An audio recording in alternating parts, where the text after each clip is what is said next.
Hi, welcome to the Wine Glass, and today you're going to notice that the video is coming out a little earlier in the week because this Sunday is Valentine's Day. So I'm going to be doing a full menu, whether you're going out, whether you're staying in, so that you know what to order and what to pair with. Now, as we know, Valentine's Day is the busiest night of the year for restaurants. So if you are unable to get a reservation, decide that you don't want to have to go out on Valentine's Day, or if you were able to get a reservation, what do you order and what do you pair? So I did a full menu: salad, soup, beef, chicken, fish, vegan, vegetarian, and a chocolate dessert and a non-chocolate dessert, all paired with different wines to help you decide what to order. So let's go ahead and get right into it, and let's start with our salad. So our salad is going to be a peach feta salad with a raspberry vinaigrette, and I have that with spinach and arugula. So it's a nice, light, bright salad. It's going to have some great acidity playing around with it, and you're going to have some nice creaminess from the feta. So what do you pair with it? I decided to pair it with a Moscato d'Asti. It's a nice, light, simple wine, good way to get yourself started with your meal, and it'll be nice and refreshing and it won't overpower the salad. Now let's get into our soup, which I chose a Valentine's Day staple, lobster bisque. Now, as we know, lobster bisque has the flavors of lobster, very nice shellfish flavor, but it also has this nice creaminess that comes from the bisque part of the soup. So I decided to pair it with a champagne or a sparkling wine and with a Sauvignon Blanc. So Sauvignon Blanc and champagne in general pair really well with lobster. So I decided to kind of play into that. It'll also help cleanse the palate from all that creaminess that you're getting in the bisque. So it helps give you a fresh spoonful every single time. So now let's move into our protein options. So let's start with beef. And of course, I had to go with steak. Now, with the steak, I decided to do asparagus and roasted potatoes versus mashed potatoes, just because we have a lot of roasted flavors, a lot of like smokiness to it. So I felt mashed potatoes might be too creamy or too soft, I guess, in a way, flavor profile wise, to compare with the asparagus and with the steak. Now, something that's really important to keep in mind when you're eating steak, especially like heavier fatty steaks, you're going to want to really cleanse out that palate, scrub off any of those fat proteins from your tongue so that you can really get a fresh bite every time. In order to do that, you're going to need a wine that's a bit more stringent, a bit more tannic, so you're going to want something such as Cabernet Sauvignon.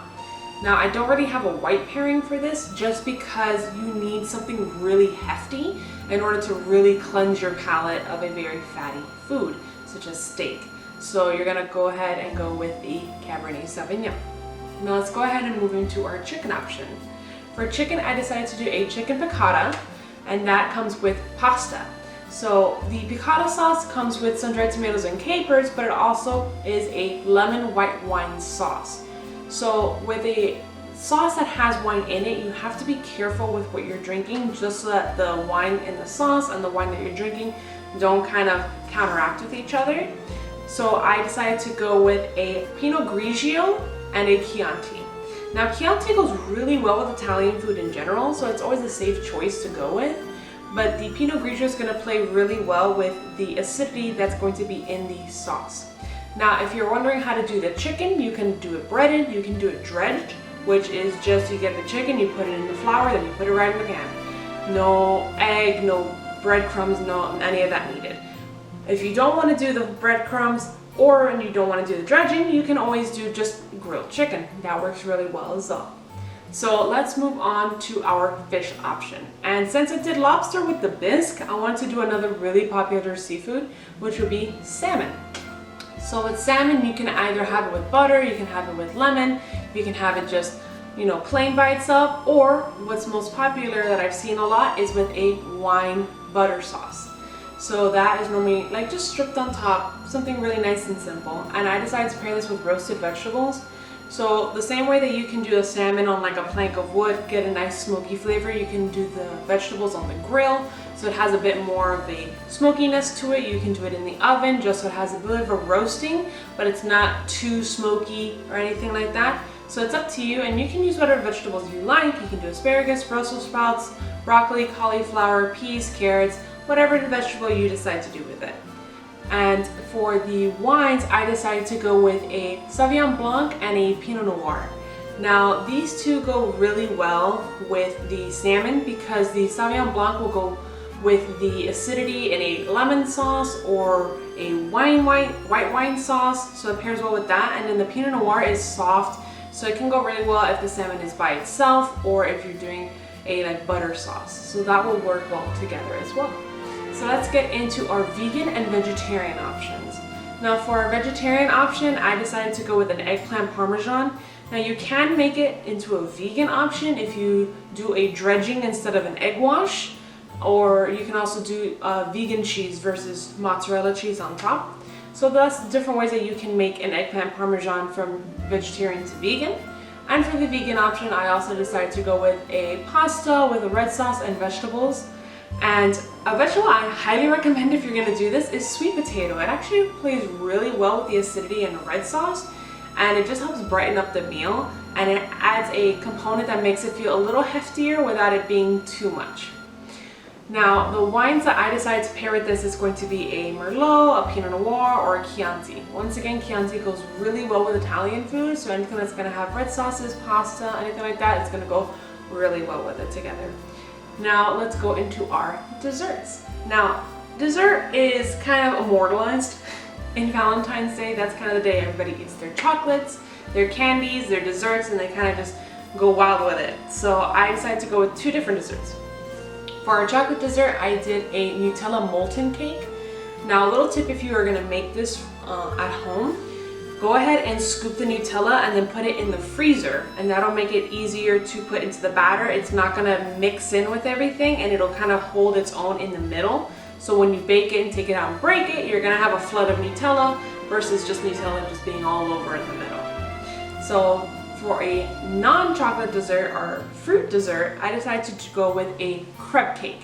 Now, if you don't want to go through the very lengthy and very difficult process of making crepes at your local Whole Foods, Publix, and probably your local supermarket, they do have pre-made crepe wraps.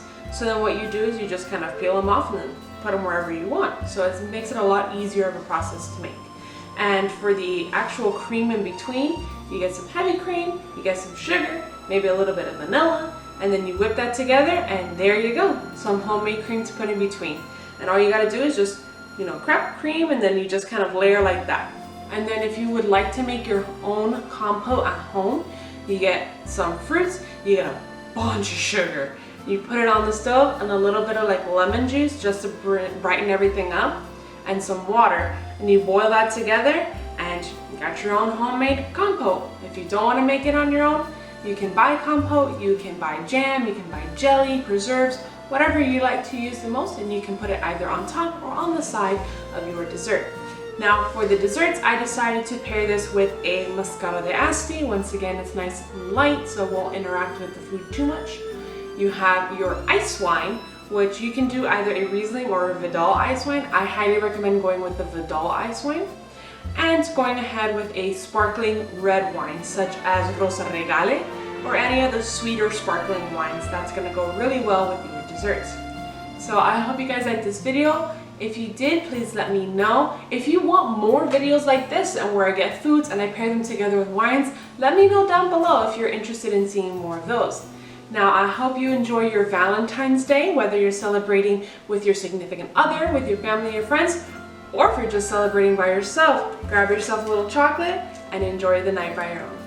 I hope you guys liked this video. If you did, please like, comment, and subscribe, and I'll see you in the next video. Bye!